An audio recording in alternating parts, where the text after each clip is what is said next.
Je vous remercie. Merci, Madame la députée. La parole est maintenant à Madame Danielle Brulbois du groupe La République En Marche.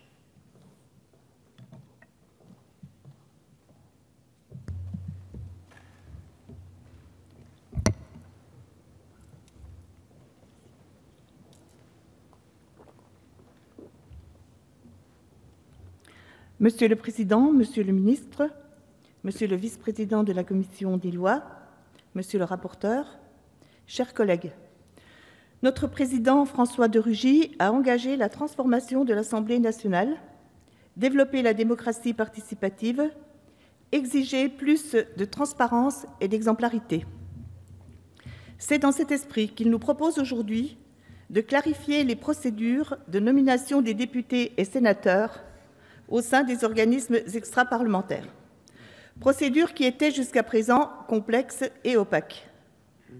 Désormais, toutes ces nominations seront encadrées par la loi, et c'est la loi qui précisera les modalités de désignation des parlementaires.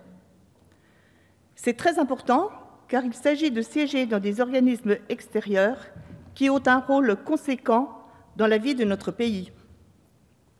Les places dans ces instances offrent en effet aux deux chambres législatives des sources d'informations utiles, des postes d'observation privilégiés qui permettent de développer un contrôle, une expertise, en participant aux bonnes réunions au bon moment, avec les bonnes personnes, d'asseoir les compétences de spécialistes sur nombre de sujets, et ensuite, bien sûr, de partager ces connaissances pour enrichir les débats au sein des assemblées et le travail législatif. Le texte que nous examinons aujourd'hui apporte des améliorations importantes. D'abord, la consécration de la parité au sein des organismes extraparlementaires à compter du prochain renouvellement de chaque chambre du Parlement. C'est une avancée de plus pour le combat en faveur de l'égalité femmes-hommes en politique, avancée saluée par Madame la rapporteure pour avis de la délégation aux droits des femmes. Pour la première fois de son histoire, et grâce à la détermination du Président de la République, notre Assemblée compte 40% de femmes contre 10% en 2002. Cependant, il importe de poursuivre ces efforts pour la parité, en particulier dans les instances élues, où de réelles inégalités subsistent. C'est à la loi de venir les corriger, comme il est proposé de le faire aujourd'hui au sein des organismes extraparlementaires. Je sais que dans notre Assemblée, la parité n'est pas perçue uniquement comme une contrainte juridique qui conduirait à proposer aux femmes des postes de moindre importance. Au contraire, dans ce domaine, nous pouvons faire confiance à notre Président, alors que l'égalité femmes-hommes a été érigée en grande cause nationale du quinquennat.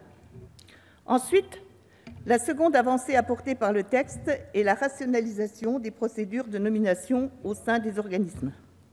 Cet effort s'avérait bien nécessaire au regard de l'inflation de leur nombre, près de 700 aujourd'hui, organismes qui fonctionnaient selon des règles et des modes de désignation très disparates.